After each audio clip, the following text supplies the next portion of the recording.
계속해서 광주 전남권 뉴스입니다. 오는 6월 1일 치러지는 지방선거를 앞두고 목포시에서는 김종식 시장 측과 박홍률 전 시장 측의 경쟁이 치열해지고 있습니다. 김종식 시장의 부인에게 금품을 받아 선관위에 신고했던 50대 여성에 대해 경찰이 구속영장을 신청했고 민주당에서 제명된 박홍률 예비후보는 무소속 출마를 선언했습니다. 김광진 기자가 보도합니다. 목포경찰서는 김종식 목포시장을 낙선시키기 위해 금품 제공을 유도한 혐의로 50대 여성 A씨에 대해 구속영장을 신청했습니다.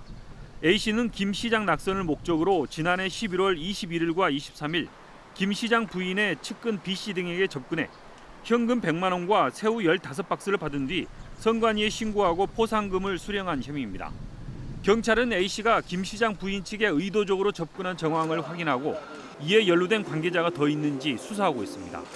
이와 관련해 김 시장 부인 측의 이상열 변호사는 A씨에 대한 당국의 철저한 수사를 촉구했습니다. 배우 세력에 대한 철저한 수사가 이루어져 다시는 이와 같은 범죄가 우리 지역에서 재발해서는 안 될 것입니다. 경찰은 이 건과는 별도로 A씨에게 금품을 제공한 혐의로 김 시장 부인 등 3명을 검찰에 송치했습니다. 이런 가운데 민주당에서 제명된 박홍률 예비후보는 자신을 제명한 것은 열린민주당과의 통합 정신을 배반한 것이라며 민주당이 아닌 무소속 출마를 선언했습니다. 1등 후보를 어떻게 감히 우리 시민의 생각이나 의사는 묻지도 않고 일방통행식으로 공당에서 강행한단 말입니까? 현 시장 부인 측과 50대 여성 간의 금품 수수, 그리고 이 여성에 대한 구속영장 신청 등이 목포시장 선거의 변수로 떠오르면서 후보 간 경쟁이 더욱 치열해지고 있습니다. KBS 뉴스 김광진입니다. 불공정 논란을 빚은 더불어민주당 장흥군수 1차 경선이 무효화되고 재경선이 치러집니다. 민주당 중앙당 재심위원회는 김순태, 사순문, 신재춘, 홍지영 예비후보 4명이 공천관리위원회 평가 없이 여론조사만으로 1차 경선을 치른 것은 문제가 있다며 제기한 재심 신청을 인용했습니다. 1차 예비경선 무효 결정에 따라 전남 두 당은 조만간 장흥군수 경선 방식을 다시 논의할 계획입니다.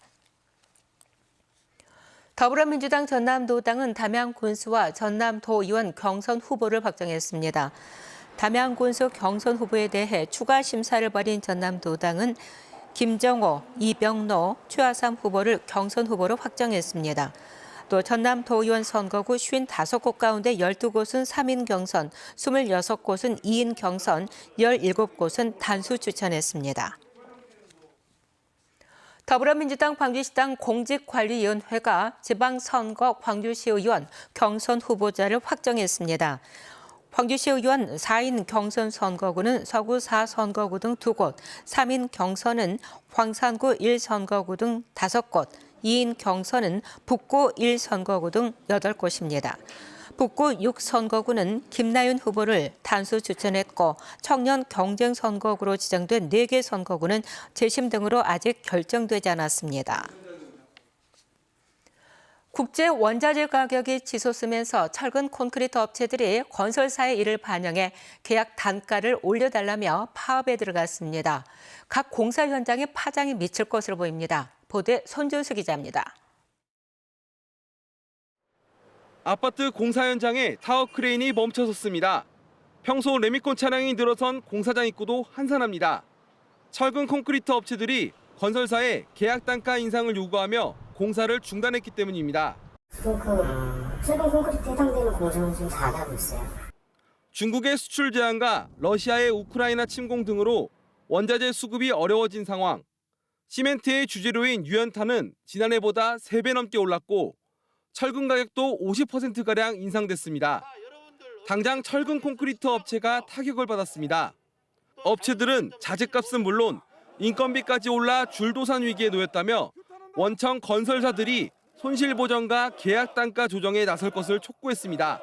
52개 업체 절반 이상이 지금 현재 도산 이익이고 사실상 영세업체입니다. 그분들이 지금 현재 더 이상은 버틸 수도 없고 이런 현실인가 싶습니다. 원청 건설사들도 원자재 가격 인상 부담을 느끼기는 마찬가지여서 해결은 쉽지 않을 전망입니다. 파업에 참여한 호남과 제주 지역 철근 콘크리트 업체는 52곳, 당장 아파트 건설 현장 150곳이 공사에 차질을 빚을 것으로 보입니다. KBS 뉴스 손주수입니다. 고흥 해창만 물고기 집단 폐사 원인을 놓고 주민들과 수상 태양광 사업자 간의 진실 공방이 계속되고 있습니다. 그런데 사업자 측이 작성한 환경 영향조사 보고서에는 담소호의 어류 생태에 변화가 없다는 결론이 내려진 것으로 확인됐습니다. 김호 기자입니다. 숲풀 사이로 숭어 여러 마리가 허연 배를 드러낸 채 죽어 있습니다. 사진이 촬영된 시점은 지난달 3일.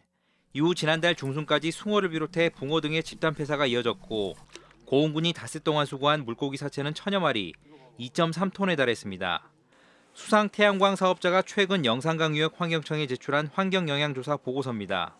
전문업체가 올해 1월부터 3월까지 담소 수질과 생태계 변화를 조사한 뒤 작성했다고 돼 있습니다. 보고서에 나온 어류 조사 일시는 3월 3일, 죽은 물고기 떼가 처음 발견된 날짜와 같습니다. 하지만 보고서에는 1년간의 1단계 공사 이후 어류 생태계 변화가 없고 공사에 따른 영향도 거의 없다고 돼 있습니다. 담소 수질 역시 공사 시작 전과 비교해 크게 다르지 않다고 적혔는데 물고기 집단 폐사 사실은 전혀 담기지 않았습니다. 이와 관련해 보고서 작성 업체 측은 한 달에 하루 이틀 정도 현장을 방문해 조사하는데 3월 조사 당시 폐사 물고기를 발견하지 못했다고 밝혔습니다. 보고서의 신뢰도에 의문이 드는 상황이지만 영산강유역 환경청은 해당 보고서 내용을 토대로 2단계 사업 개시 적절성을 판단하겠다는 입장입니다. 전문기관에 그런 자료들에 대해서 의뢰를 보낸 거고 전문기관에서 의견을 저희한테 주는 거예요. 물고기 집단 폐사 원인을 밝히지 못한 채 2단계 사업을 허용할 경우 적지 않은 논란이 예상됩니다. KBS 뉴스 김호입니다. 어제 하루 광주 전남의 코로나19 신규 확진자는 전날보다 2,000명가량이 줄어든 7,151명으로 집계됐습니다. 광주에서는 20대 이하가 1,176명, 60대 이상이 693명이 확진되는 등 어제 하루 3,176명이 확진 판정을 받았습니다. 전남에서는 60대 이상 확진자가 1,288명이 나오면서 22개 시군에서 모두 3,975명이 확진됐습니다. 전라남도가 약국이 없는 섬 지역 코로나19 확진자를 대상으로 먹는 치료제 처방을 확대합니다. 이에 따라 전남 섬 지역 보건소 선 공급 물량을 활용해 의약분업 예외 지역의 보건지소에서 공보의가 적시에 처방 조제를 할 수 있고 섬 환자의 중증화율을 낮추는 데 보탬이 될 전망입니다.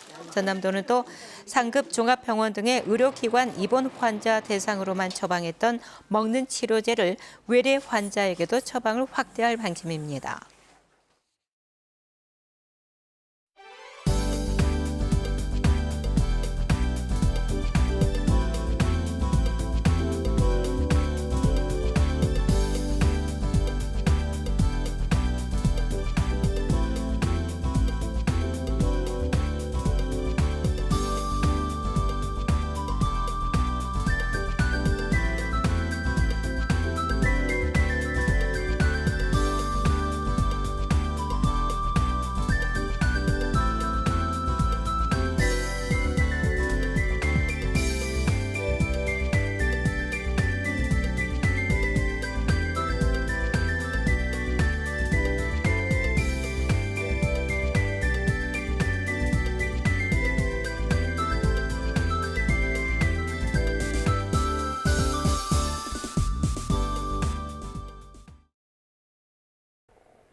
요즘 건조함이 나날이 심해지고 있습니다. 광주와 전남 동부 지역을 중심으로는 건조특보가 발효 중이고요. 순천의 경우 어제 주의보에서 경보로 강화되기도 했습니다. 오늘 밤부터는 바람도 강하게 부니까요. 작은 불일지라도 세심하게 다루셔야겠습니다. 오늘은 다소 흐린 하늘 보이고 있습니다. 오후부터 차차 맑아지겠고요. 여수와 순천, 광양 등에는 오전부터 낮 사이에 5mm 안팎의 비가 가끔 내리겠습니다. 낮 동안 햇볕이 내리쬐면서 요즘 오존 농도가 높게 나타나고 있습니다. 오늘은 전남 지역의 오존 농도 나쁨 단계 예상됩니다. 낮 시간대 무리한 실외 활동은 피하시는 게 좋겠습니다. 오늘도 포근한 날씨가 예상됩니다. 아침 기온 어제보다 1에서 6도가량 높게 시작하고 있고요. 한낮 기온은 담양과 광주 22도 등 낮 기온은 어제에 비해서 1에서 6도가량 낮겠습니다. 여수의 낮 최고 기온 17도, 순천 20도로 예년 이맘때와 비슷하겠습니다. 목포의 낮 최고 기온 19도, 해남 20도, 강진도 20도가 예상됩니다. 신안을 비롯한 도서 지역은 18도에서 20도까지 오르겠습니다. 바다의 물결은 서해남부 먼바다에서 최고 2.5m로 다소 높겠고요. 남해서부 해상은 낮부터 돌풍이 불고 천둥 번개가 치겠습니다. 주말에는 기온이 더 올라서 초여름 날씨가 예상됩니다. 날씨였습니다. 광주 글로벌모터스 GGM이 코로나19로 인한 중국 상하이 봉쇄 여파로 공장 가동을 멈췄습니다. GGM은 어제까지 4월째 캐스퍼 생산을 중단하고 직원들의 휴무에 들어갔으며 현대차를 통한 부품 수급 상황에 따라 오늘 오전 재가동 여부를 결정할 예정이라고 밝혔습니다. GGM은 중국 상하이 항구 봉쇄로 차량용 에어컨 부품 수급이 차질을 빚으면서 지난 18일부터 가동을 중단했습니다. 광주 전남 지역의 수출입 회복세를 보이고 있습니다. 한국무역협회 광주 전남 지역 본부가 발표한 수출입 동향에 따르면 광주와 전남의 1분기 수출은 161억 6천만 달러로 지난해 같은 기간보다 24.2%가 증가했습니다. 수출 품목별로는 석유 제품이 95%가 증가했고 반도체는 34%가 늘었습니다. 목요일 아침에 함께한 KBS 뉴스를 마칩니다. 감사합니다.